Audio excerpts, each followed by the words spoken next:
Thank you for coming out today. We wanted again to give you an opportunity to speak with the briefers. So I'll go ahead, Mr. Prendergast. Go ahead and start. Hi, I'm John Prendergast from the Enough Project and Sentry. Today we witnessed something I think very historic. I've spent 35 years of my career working on conflict, and for most of that time, corruption issues were not really acknowledged to be a driving force of conflict. Yet we understand very well, and I think many of the statements of the permanent representatives today illustrated, corruption is at the root of conflict, and the Security Council is willing to take it on. Ambassador Haley is going to lead in that regard, and I think that this is a historic moment in some ways to see that now the most important international body working on international peace and security is recognizing this core driver of violence and conflict as central to the agenda for conflict resolution. I want to ask you, please, may I? Sure. Yeah. You mentioned that you gave the Security Council some recommendations that corruption should be taken into consideration when sanctions are discussed in the Council. So how was the feedback? Did you get any feedback from Council members? And I would like also to hear from Ambassador Haley about her position on this point. Thank you. First. Yeah, I was very encouraged by the statements by a number of the country delegations, the willingness to look at corruption as a core driver of violence, and therefore, when using the points of leverage that the United Nations Security Council possesses in the form of targeted sanctions, to use corruption as a potential rationale for the imposition of those sanctions. So I think it's very encouraging today. It's going to require a lot of follow-up, but I do think that some of the country delegations made it clear that they were going to be utilizing that factor as part and parcel of their calculations going forward. I think the main thing that I'll say is we have really tried to break the mold of the Security Council. The Security Council, when we came in 2 years ago, had their ideas of what was involved in peace and security. And it was the ideas that were comfortable to them. Since then, in the first presidency, we made them address human rights, and they pushed back and said that was a Geneva problem. It wasn't a New York problem. We think that's a problem everywhere, and if we're ever going to talk about peace and security, human rights have to be a part of that conversation. In this presidency, we said that you have to talk about corruption. We did get pushback, and you heard some of that in the council from those that don't think we need to talk about corruption. What I can tell you is whenever we get pushback from the council on any issue, it's all the more reason why we need to talk about it, because it's something that's being thrown under the rug, it's something that's not being talked about, and at the heart of what we're supposed to be doing in the Security Council is prevention. And so we'll continue to bring up those topics that we see that are being whispered about in closed doors, that are being talked about in hallways, but not being talked about in the chamber. And I think today was a big day in terms of opening up the conversation of corruption as it relates to peace and security. And that goes into what we're going to be hearing this afternoon. We have Assistant Secretary Billingslea here, who I will just tell you, Treasury could not be a better partner to us here at USUN in the way that we have really gone after corrupt regimes, those that are hurting their own people, the things that they are doing. Treasury has really come alongside us, and we've worked together to make a difference on the ground. And so we will be talking about Venezuela today. That's very important, and so I'm going to turn it over to Assistant Secretary Billingslea. Thank you, Madam Ambassador. Again, I appreciate the opportunity to be here as the Assistant Secretary of the Treasury at the Ambassador's invitation. It's also great to be here with John, who's a close partner, and we really value the relationship we have with your organization and other NGOs working on this most challenging and most heart-wrenching of issues. John gave a series of recommendations to the Security Council today, which are very much in line with how the administration and the Treasury Department have already been operating. And we welcome the chance to explore further opportunities to engage in targeted financial sanctions, as the Ambassador mentioned, particularly going after the complete networks of those who are extorting or otherwise extracting wealth from the helpless. Dan Gertler is a good example of how the Treasury Department will use use the Global Magnitsky Act to hold those who are engaged in these types of unacceptable levels of corruption and human rights abuse accountable. Look forward to the conversation this afternoon, where we will delve into great detail regarding one of the most horrific humanitarian crises emerging in our Western Hemisphere, and that is the case of Venezuela, where corruption clearly poses a direct threat to regional peace and stability. Ambassador, thank you. Follow up, if I may.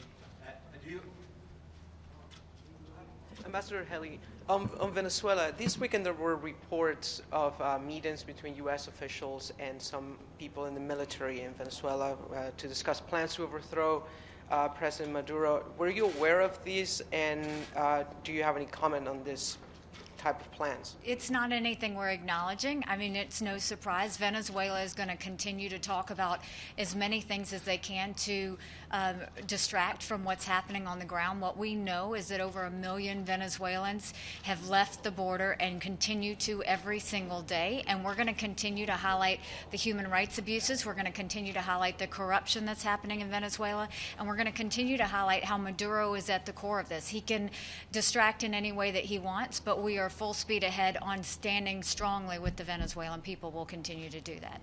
May I follow up? May I follow up, please? Do you mean that any case of corruption in any country should be brought to the international community to be dealt with, or the United States is going to deal with the issue unilaterally? If you may clarify this issue. So no country is immune to corruption. And every country has to work every day to ensure that corruption doesn't infiltrate its society. But what we should be willing to do is, while we always respect sovereign rights and we will always support sovereign rights, we should not think that we can't talk about the fact when we see corruption hurting people on the ground. When we start to see the powerful getting more and more wealthy off of the powerless, and we start to see that there's frustration that's happening. We know frustration leads to protests, protests lead to conflict, conflict leads to the Security Council, and then we're all having to deal with it. What we're saying is, whether it's human rights, whether it's corruption, whether it's any of these issues, we have to get past to where we can't talk about it. That's what they tried to do with Venezuela last year. When I tried to bring Venezuela to the Security Council, they said we couldn't talk about it. What if we had talked about it? Where would we be today in Venezuela had we had that conversation? And that's what we're saying, is we can't whisper about these things anymore. We do have to be willing to have those conversations. Now I'm going to ask you to point your questions to the two gentlemen, and we'll take just maybe a couple more. Hi. Thank you. Hi, thanks. I have two questions. The first one is specifically about sanctions. We know that you guys have presented a list of sanctions, especially individuals. You have mentioned those sanctions are targeted to the Maduro regime and those around him. Are we expecting more sanctions soon? And especially when it comes to oil, we know that right now the situation for a lot of Venezuelans are very dire, especially those in the region. And Ambassador, do you think that eventually we will see that this is a subject that will end up on the agenda of the Security Council, especially now that we have regional meetings about the situation in Venezuela, 2.3 million Venezuelans leaving, situations in Brazil where Venezuelans are being lynched because of individual situations? Are we going to eventually see that as a regional issue that is more than a sovereign issue in Venezuela that is affecting the peace and security of the Americas? Sure. I'll try to address both the questions that we just heard. Look, it is always our goal to work collaboratively with the international community in every instance where that's possible. And we do that through a number of mechanisms, the United Nations being obviously a major one. But we also do it, as John was talking today about the importance of the Financial Action Task Force. We work jointly there to strengthen money laundering regimes, anti-money laundering regimes, and we're going to continue to do that. But when we have cases where individuals are affecting the integrity of the U.S. financial system, the Department of the Treasury will not hesitate to act by ourselves if need be. Now, in terms of Venezuela, I wouldn't want to prejudge or forecast any additional actions that may or may not be forthcoming. Rather, there are a number of countries and bodies, including the European Union, Panama, Canada, the United States, and others, who've already taken strong action to ensure that those regime insiders and cronies who surround Maduro are not able to benefit from the illegitimate proceeds that they've been generating, stealing from the oil industry. We'll talk today about how they're stealing now from the mining industry and the gold sector. We'll also talk about the horrific holding hostage of humanitarian assistance coming into the country through the CLAP program and how they steal from that as well. So these will be things that we're going to encourage the international community to work on and to shine a bright spotlight on. I'm going to ask John to come forward just to talk about the effectiveness of sanctions and when he's found them to be effective and what their use can be. Now, I think given the topic today, the connections between corruption and conflict, what I've found extraordinary in the last year is the escalation, slowly but surely, by the Treasury Department of sanctions that begin to slowly expand the people who are affected by those sanctions, who are underwriting the profiting from conflict, from violence in South Sudan, in Congo, two of the biggest issues in front of the Security Council today. When leaders like Salva Kiir and Joseph Kabila see that there is a slow, steady ratcheting up of that financial pressure, when they realize that, in fact, some of their key interlocutors, financial interlocutors who have been squirreling away millions, if not billions of dollars on their behalf for years on end, and suddenly the spotlight is being shined on that illicit financial flow, and it's beginning to be curtailed through the use of these financial instruments, tools of financial pressure. That begins to affect the calculations. That begins to affect President Kabila's calculations as to whether or not he ought to run again. That begins to affect the calculations of President Kiir on whether or not he ought to sign the peace deal that's in front of him right now and whether he ought to implement it.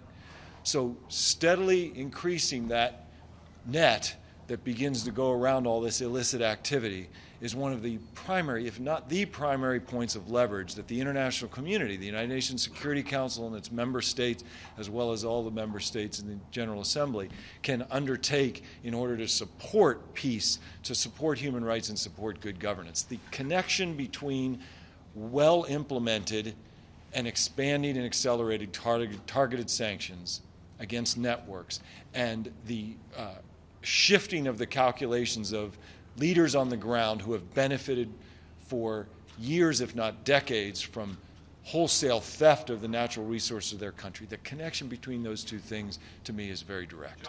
Thank you all very much. We'll see you all this afternoon. The ICC, the sanctions